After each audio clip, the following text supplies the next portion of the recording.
Hi everybody, welcome to your flipped learning session looking at assignment 3 for IGCSE English language.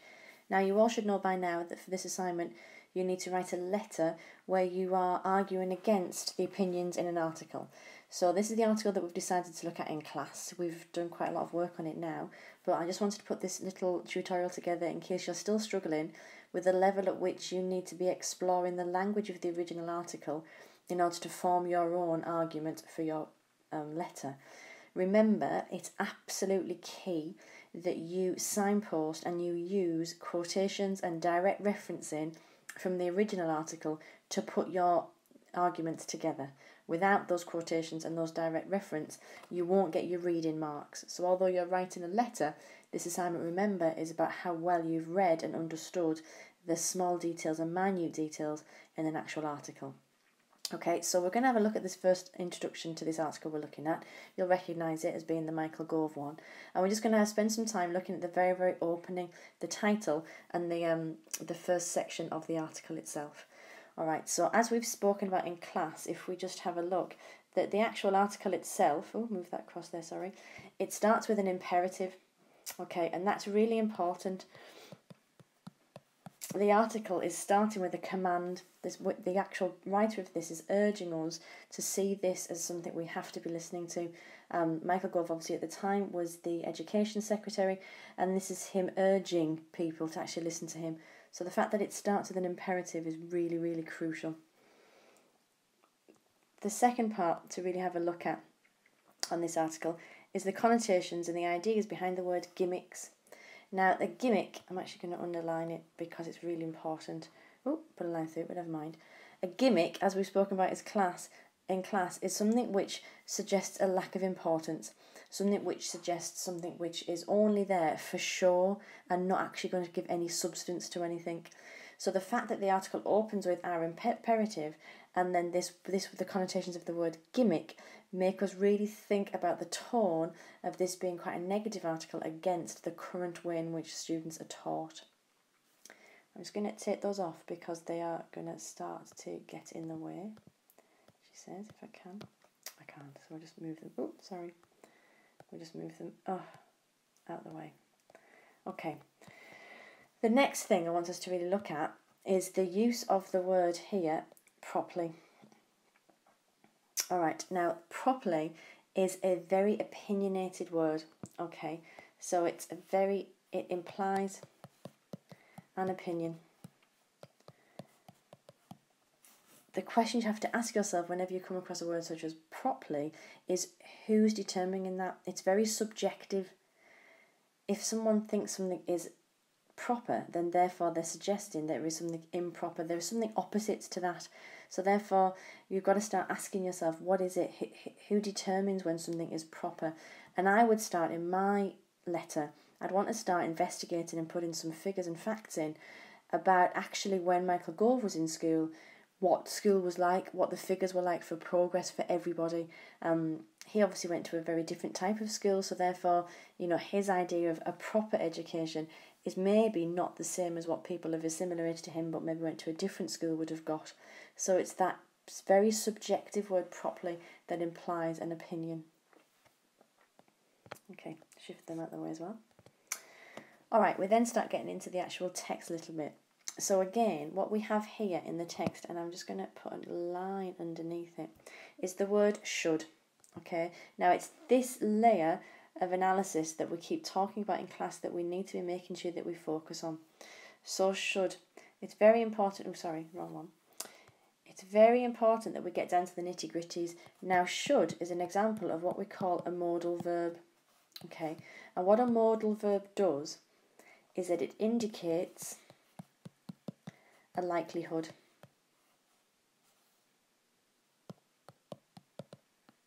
Okay, it suggests that it is likely that something is going to happen.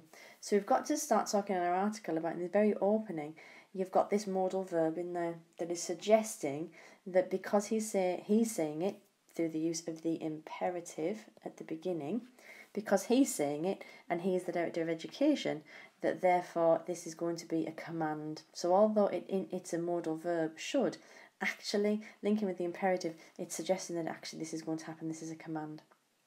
Then what we then can start to do is start linking things to the opening. Oh, sorry, I'm just trying to get rid of some of these things out of your way. Just move them. We've then got to start thinking about the link to the opening again. So what we have in this section of the article is the word traditional. Right, now, you've got to ask questions of the article in order to get the better marks for this actual piece. So when you think about the word traditional, I'd be wanting to think of like, whose tradition? Okay, he's suggesting it to us through the use of modality and the imperative stop that the tradition he thinks of is the right tradition to have. That's not necessarily the case. My traditional education, in my opinion, is the right one to have, and I don't think it was very similar to Michael Gove. So again, it's the subjectivity of the opening of this article that's really important. We also might want to have a think of actual, where's his proof that this traditional education actually worked? So it's been presented because of the modal verb and because of, I'm trying to move it up, sorry, it won't let me. Because of the modal verb and because of the way in which it uses the imperative at the beginning, and because it's coming from the expert opinion of the Director of Education, it's suggesting that that tradition actually worked. But where's your proof, Mr. Gove? I'll be wanting to ask in my letter. How do we know that the education of people back then was better? So we'd want evidence. We'd want evidence of potentially even an anecdote, a parental anecdote of parents that maybe learnt by rote, who sat aimlessly for hours bored silly. An anecdote from my own family, you know, my father left school at 15. Therefore, school, this traditional school that Michael Gove speaks about, didn't turn him on. So therefore, are these gimmicks actually gimmicks? Or is it just that Michael Gove doesn't recognise them, and therefore he's seeing them as something that's less traditional and therefore less proper than the education he was having at the time?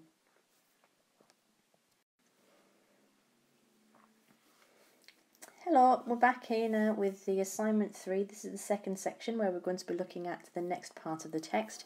We looked at the opening just from the session earlier, and now we're going to look at the bulk of the text here. So we've been talking very clearly about how we need to reference and make direct quotations from and to the article that we're studying in class. So here we have the next section for us to be investigating.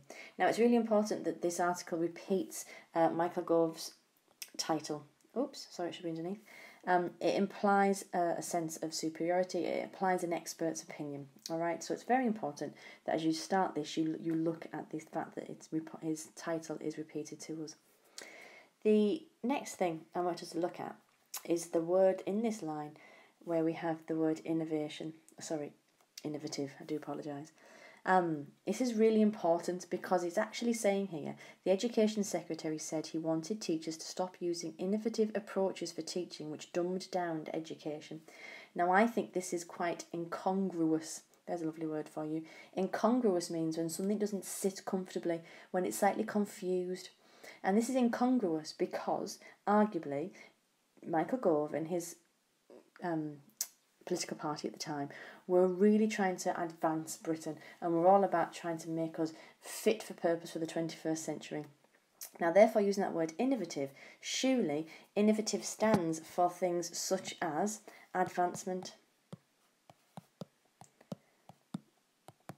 So one argument could quite clearly be that if he is trying to make it so that teachers do not innovate, then how is that actually going to help our country to advance? If advancement isn't a word you would like to explore, then we could, just move this out the way, explore things such as progress. The fact that we are supposed to be a progressive nation, but he wants us to stop innovating. Thirdly, it is arguably that you lot, these wonderful people here, who you all are, teenagers, are actually techno-natives. You are arguably the first generation of people who are more savvy and more comfortable with technology than any other one there's been before.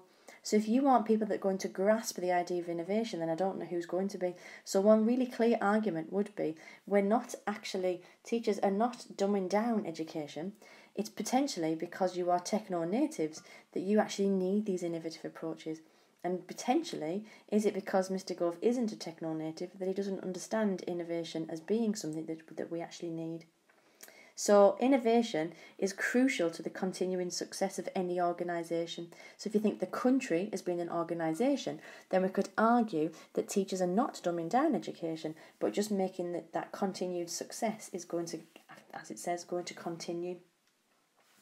Okay, we're going to skip a couple of paragraphs for now, and then we're going to come right back down to word level. So imagine that we are doing poetry, and we're writing at word level, and here we have a lovely use of a verb. Okay, forcing. I'm going to read the whole sentence. Examples including making plasticine models to represent Hitler's main aims as Führer and forcing children to learn about the pop star Tiny Temper. Now the word forceful is obviously a verb of real force and power.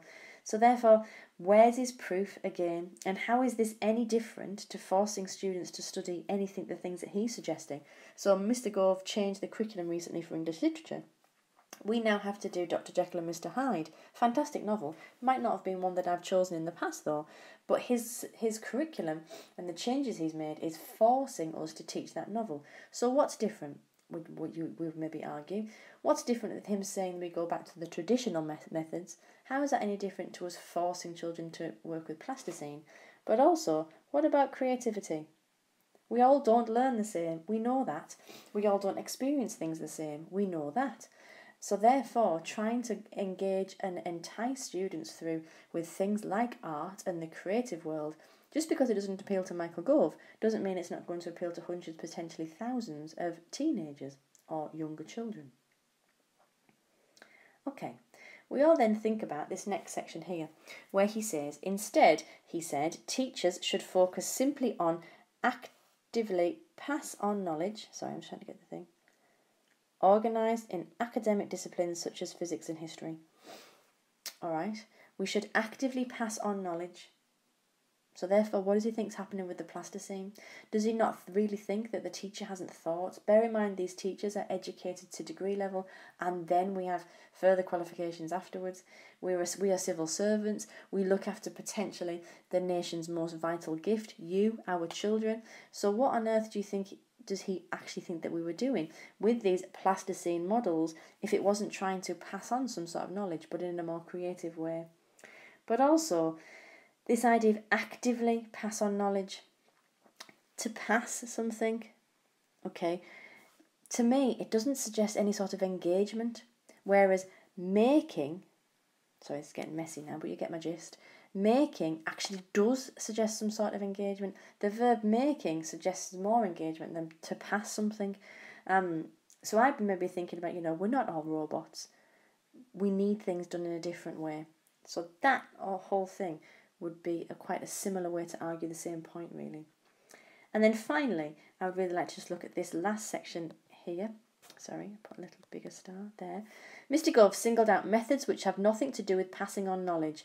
The remarks in a wide-ranging speech on the importance of teaching to the right of centre think tank policy exchange. Okay? What we have to think about here is this sentence there. Okay? Now that is a direct quote from Mr. Gove. I'm going to put an arrow even. Now that's a direct quote from Mr. Gove. Sorry. And he talks here about methods which have nothing to do with passing on knowledge. Now, what we might want to do in our letter here is be very, very polite, and we appreciate his intelligence, and we appreciate greatly his position of authority and importance as Secretary of Education. But actually, what's his actual experience? How does he 100% know that these methods don't work? He's seen a tiny percentage of classrooms. How does he know that these things aren't actually what's making our children great? Now, I'm not going to go into the rest of the article because you can do all that yourselves, which is fantastic. But just in case any of you are stuck, there's another 10-minute recap of the way in which and the closeness that we need to associate and engage with the original article before we put our letter together. I hope that's helped. Have fun, everyone. Take care.